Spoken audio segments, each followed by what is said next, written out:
Previously on the Frontier Farmer. We have our sawmill, and that is still sitting proudly over here and actually has been busy.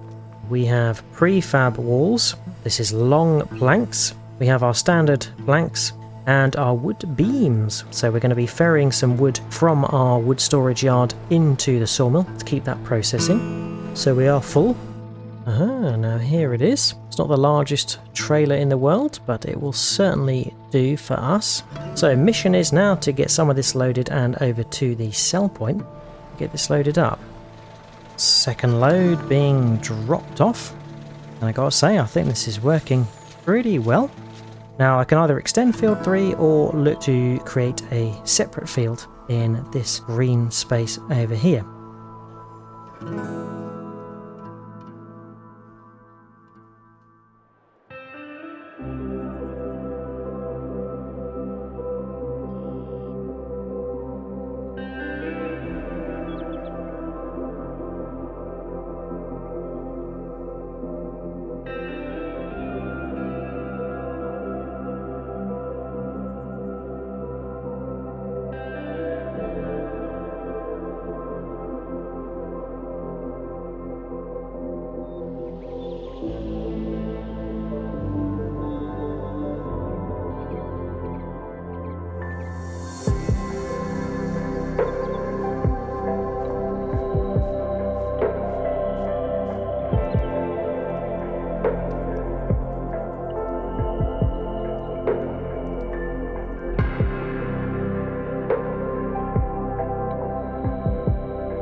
Hello everyone, and welcome back to the Frontier Farmer at the Dark Forest. Good news, we are now out of winter and into spring. It's March time. Quick status report on where we are. Barkamus is wandering around quite proudly.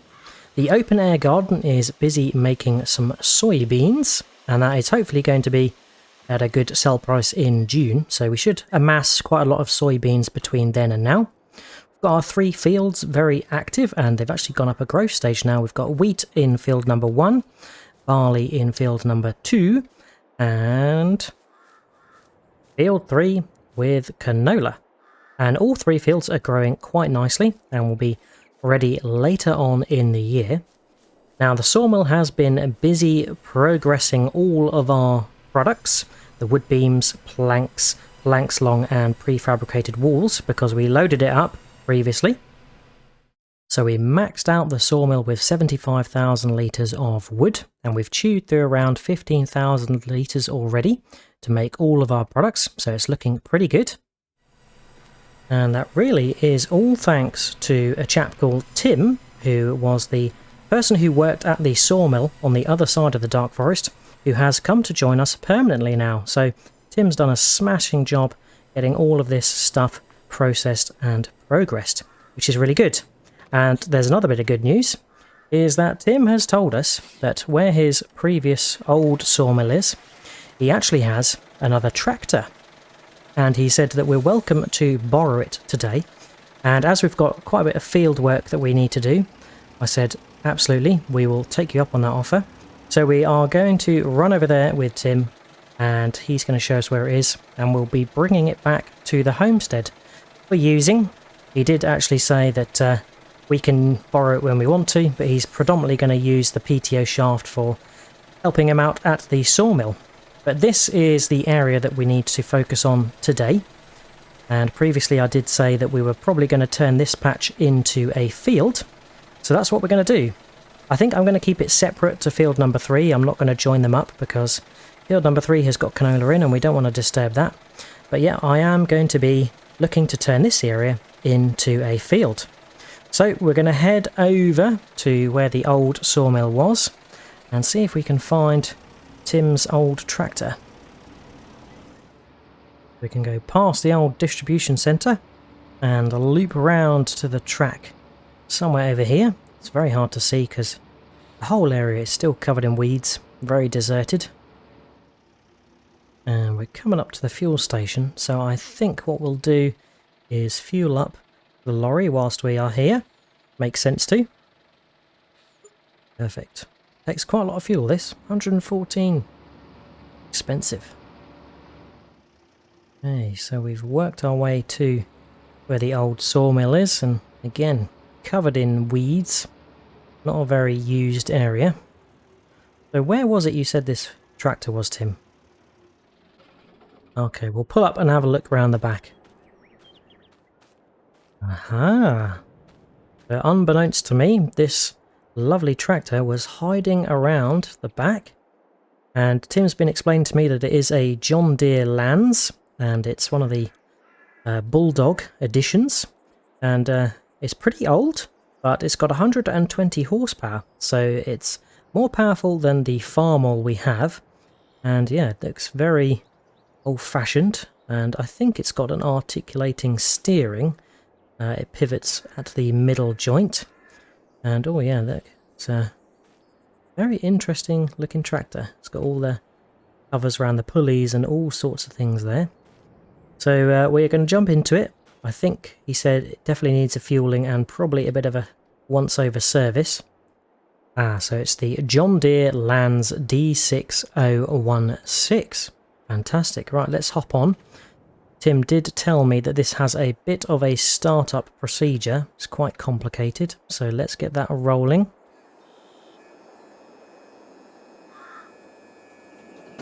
Everything's just priming.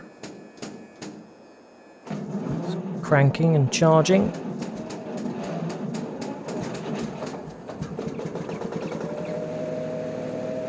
That's the initial startup.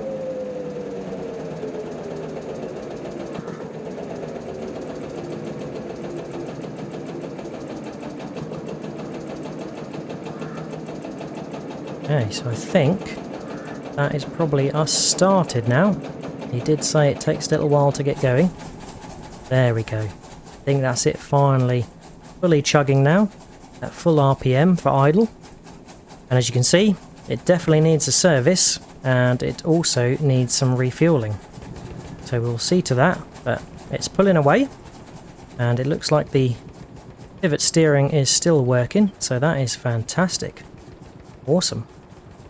Right, just do a couple more checks and then we will work our way back to the homestead. Superb. So I think we're good to rock and roll. Tim is going to drive the lorry back for us, and we are going to head back to the homestead. We'll grab some fuel on the way, and then we will look to service it up as well. I've got it flat out at 21 miles an hour. Doing pretty good for an old girl. Sure, nice hearing it chugging through the dark forest. Okay, we're at the fueling spot, so let's grab some fuel.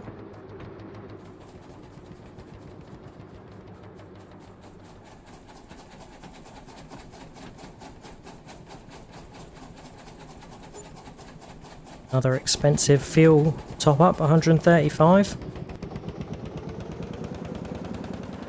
Nearly home. I think we'll service up at the homestead rather than at the distribution centre. Could save us some money. And we made it back. This machine's not doing too badly. Okay, let's stop at the workshop and get it serviced. So that's it serviced. It was quite expensive at 2,212, but yet we needed a few pulleys and filters and everything to keep it in good working order to see it through the jobs today. Well, I think we're ready to get on with some jobs. I think I heard Tim whiz past me with a lorry just now. So plough is what we need first of all. We can get the stone bucket out of the way. We will need the stone bucket, of course, later on. There we go. We've got the plough. Attaches quite nicely to the 3-point at the back. I think there's even a PTO on the back of this tractor, so it's quite versatile in what it could do. It looks like it's built for pulling because of how long it is and how chunky the tyres are. But I think it can operate some stuff off the back of it as well. And yeah, that's what Tim plans to do. He plans to use the PTO on this to run some of the stuff at the sawmill, which, yeah, makes sense.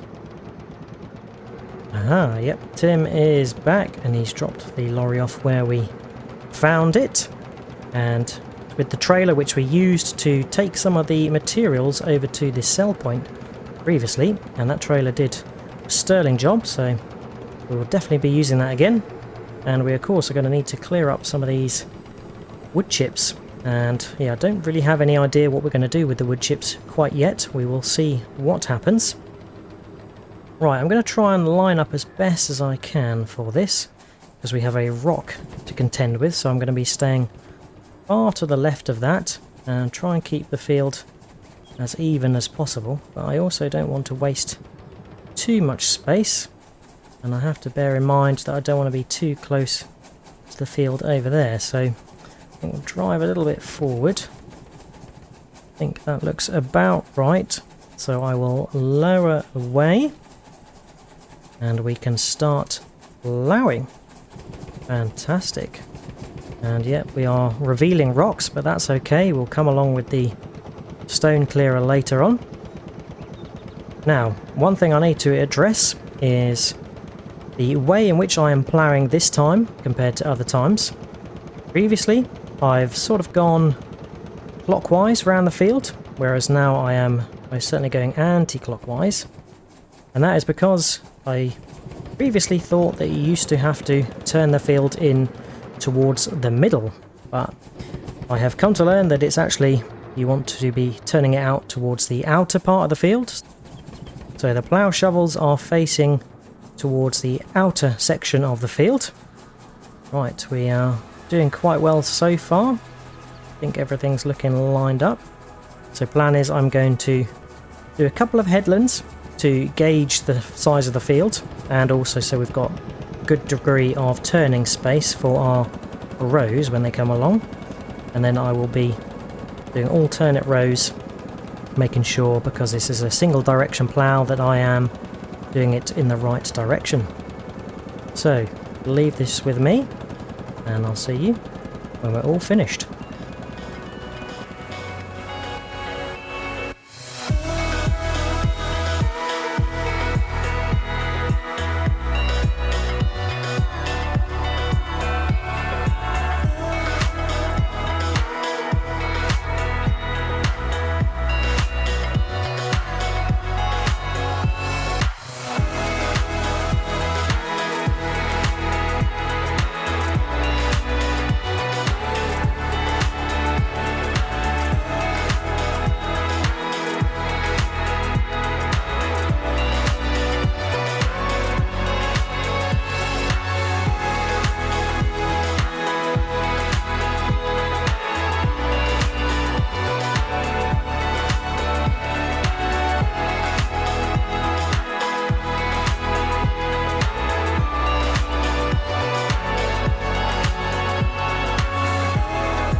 Now you can see why this is called the Bulldog, because it looks a bit like it from the front.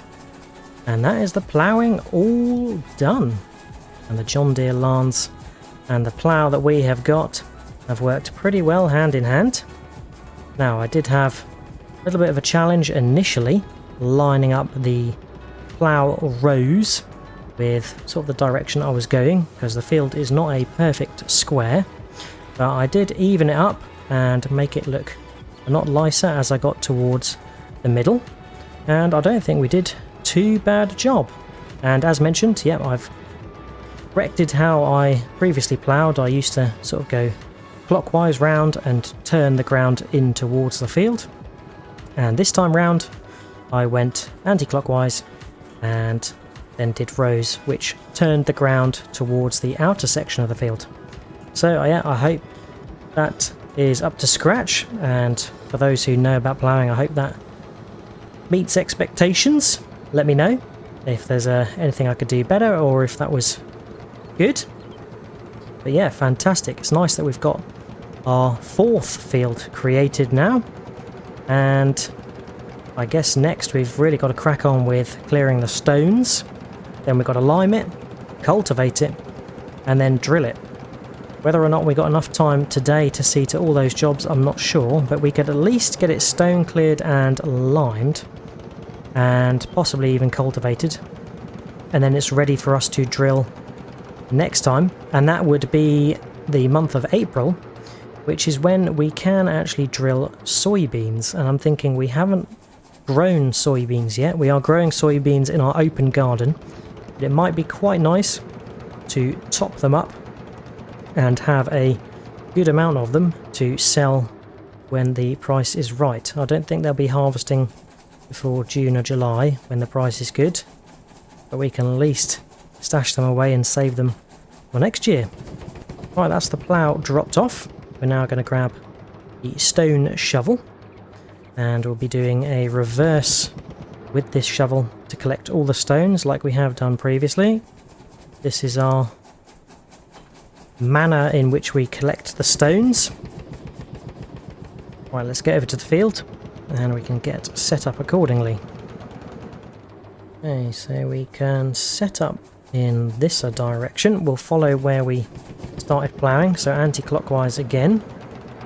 We can lower the shovel, and I will just have to get the pitch right, so we are picking up stones but not dropping them back on the ground.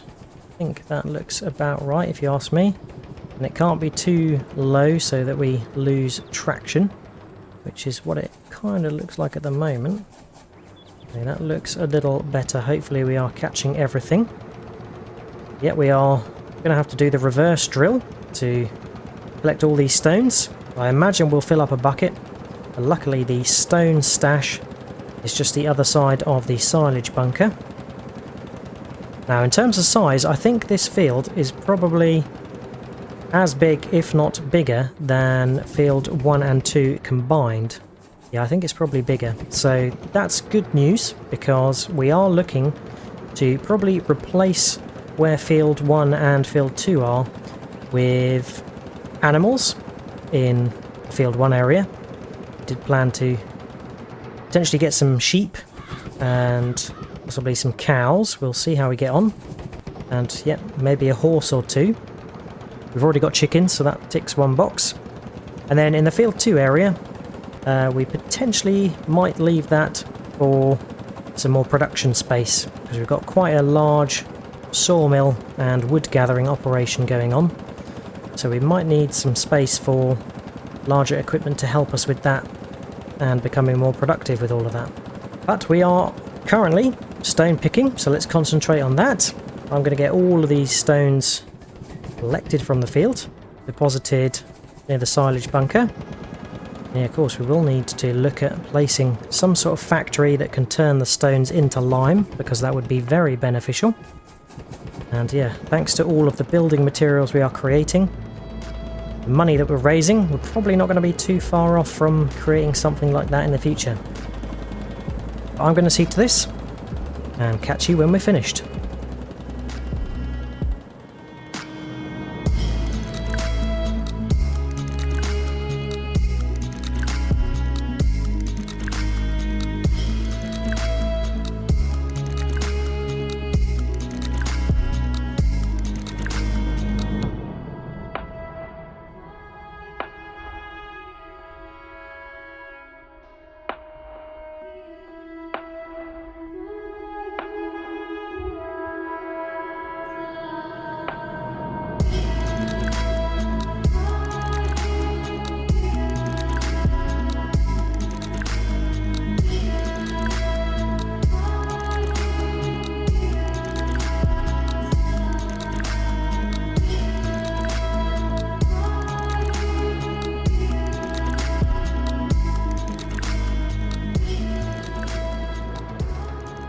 Well, I was wrong. We didn't fill a whole bucket, but that's not bad news by any means. In fact, it made the job quite a bit quicker. And quicker is probably a good thing, because reversing for too long in a tractor is probably not the greatest thing to do. There's no airflow going through the radiators and cooling the engine, so it can get a little bit hot. But luckily, this John Deere LANZ Bulldog seems to be running pretty good for an old machine that's been left by the old sawmill for quite a while. I think Tim said he hasn't used it in quite a long time because, yeah, he's not really been doing much tractor and land work, mainly just sawmill work and anything to do with wood. I think we have a hitchhiker. A little bit of wood that we found. No, we're not going to waste that. We can, of course, dump that into our wood storage facility. I think it will register. Let's just see if it'll disappear. Aha, there we go. It has. It's probably 1 litre, but every litre counts. And we've got a nice pile of stones here, so enough that we could start a small lime production process. That's the field ploughed and now stone picked. So we can go and drop the bucket off, and next we'll be liming. I'm unsure whether to use the John Deere LANZ or the Sawmill for the lime spreading. I don't see a reason why the LANZ can't do it, but just feels a little bit too big for the job. But I guess we're committed to using it today, so we might as well. It has got a PTO, so it can run the spreader, and it will be quite interesting, I guess, to see it. So we will use it. That's the bucket dropped off. And one thing I should mention is that this tractor is probably the brother of our harvester. That is also a John Deere LANZ. So quite a coincidence that Tim has the John Deere LANZ tractor and we've been able to source the John Deere LANZ harvester for our homestead. So it's quite nice that they are going to be working on the homestead together. Right, we want the spreader, and I think that is buried behind the weeder, the hoe. So yeah, let's get that out of the way and get the spreader. So that's attached nice and long, so definitely no weight issues with having this on the back. PTO's hitched up quite nicely as well, so I think this is good to run it. Now we are going to chew through lime very, very fast, like we always do when we are liming for the first time. But that's not a problem, because we have our commodity storage yard here. And to be honest, I haven't checked our lime stocks. Perhaps we might need to go and buy some more. Let's take a look. Okay, so we've got 5,000 litres. I think this is just under 1,000 litres a load. I think we should have enough, but if we don't, then we will have to go and purchase some. We have no other option. Right, let's go and start liming.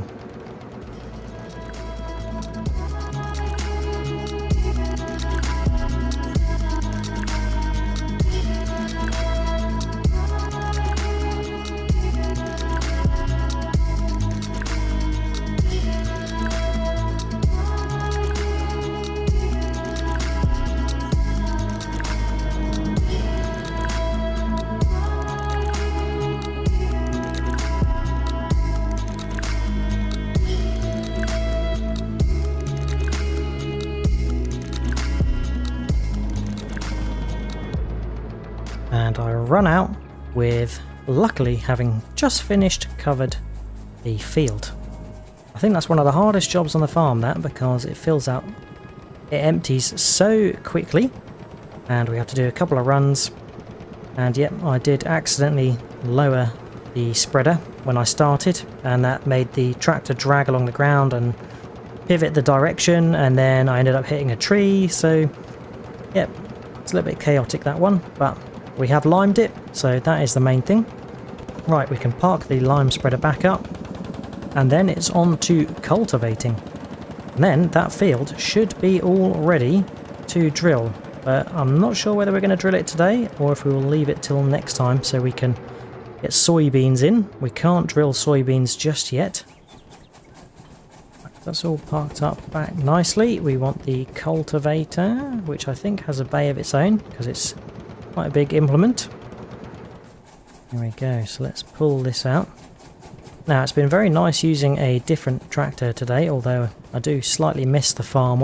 It has been our workhorse since we came to the Dark Forest. But yeah, mixing it up is quite nice. And it really does give me the question in my head about, is it time to buy the next tractor for the homestead? And of course, Tim has got the John Deere LANZ that we can probably make use of now and again if we need to.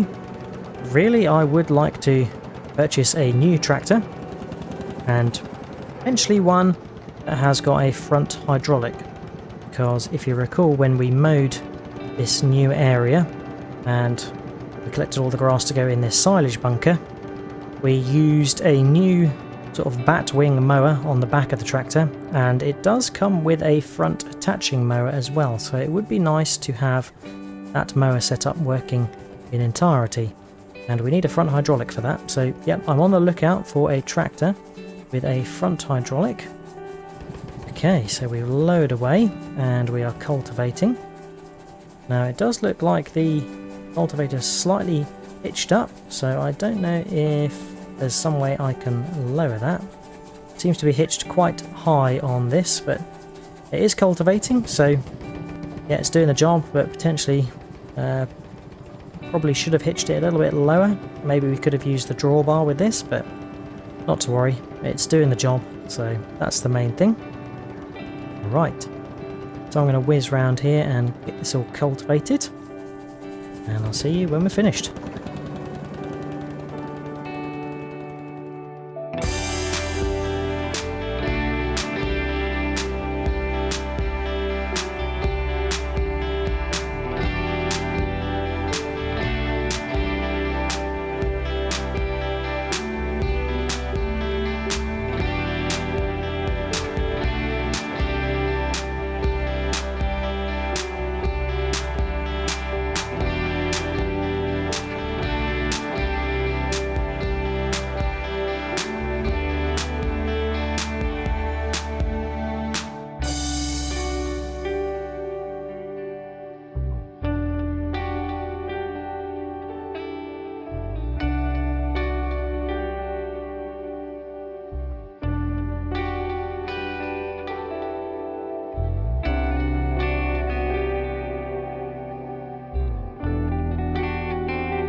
Last slither taken care of, and we'll finish up this road just so we're not driving over the nice smooth cultivated ground that we've just done. Now the sunshine has turned into quite substantial rain, unfortunately, and it just shows that the weather can turn like that in the blink of an eye in the Dark Forest. It is very unpredictable at times, but we've managed to get all the jobs we needed to finished on that field. So we ploughed, created it, we stone picked it, we limed it, and now it's all freshly cultivated, ready for us to drill. Now let's get this cultivator parked up and we can talk about what we're going to put in there. But I think it's probably going to be soybeans. So the crop calendar for March, if we wanted to drill now, we could drill oats and sunflowers. We haven't got the equipment to plant potatoes, beet, cane or cotton, or grapes or olives, so that's out of the question. So it would just be oats or sunflowers. Now my thoughts are we will hold out till next time, April, so we can drill soybeans, and hopefully the rain has subsided then, and that'll make it nice for drilling.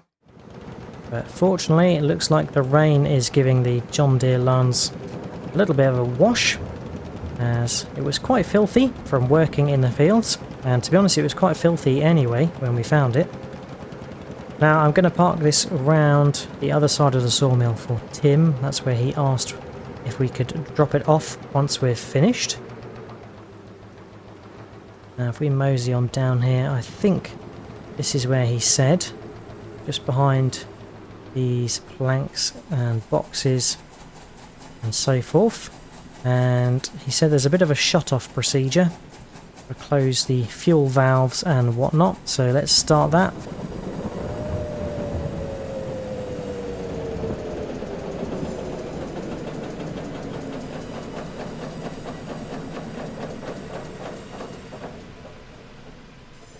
Fuel valve off. Ignition off. Choke. Yep. Okay, that's all sorted. Fantastic. And what a great job the John Deere LANZ has done for us today. And I'm pleased that we've welcomed it onto the homestead. Although it's not ours. But yeah, it is nice to have here. And if Tim is kind enough to let us use it, we can do. Fantastic. What a beast. Another quick check-in on the sawmill. I can see we're down to 55,000 litres of wood, so don't really need to top it up just yet. Now this silage is fully fermented, but we are going to be keeping it for when we have some cows in the future. Looks like the open garden has enough water, seeds and manure for now, so that's good. And we are cranking up on the soybeans. We've got quite a few boxes. I think we'll probably keep one for ourselves and try and make something out of them. We've got some increasing stocks of honey, but I can't see anywhere where we can sell honey at the moment, so we may need to utilise a production that uses honey. And the chickens are doing well despite the rain and are still making some eggs, so that's good. We are up to 180. Fantastic. Now the storm really is coming in, but we can just check on the windmill. We've got 4,313 litres of flour, which we produced previously from our oats. And we need to do something with that flour. So I'm thinking we are going to get some form of bakery that can make bread and I think cookies. So that will be exciting to see. Yep, we will have to sell a few more wood products and materials in order to raise the funds to make all of that stuff. And we've also got to decide where to put it. So that's another challenge. And also, as Tim is working for us now at the sawmill, I think we are going to build a log cabin for him somewhere here on the homestead. Thinking probably near the sawmill to keep his life nice and simple. So perhaps over in this corner or somewhere else. So at some point we are going to have a bit of a building and landscaping exercise. But I think it's time we got out of this rain. So that is it for today. Hope you have enjoyed watching. If you have, remember to drop a like and subscribe if you haven't already. And until next time on the Frontier Farmer, we will catch you then. Cheers all, and bye bye.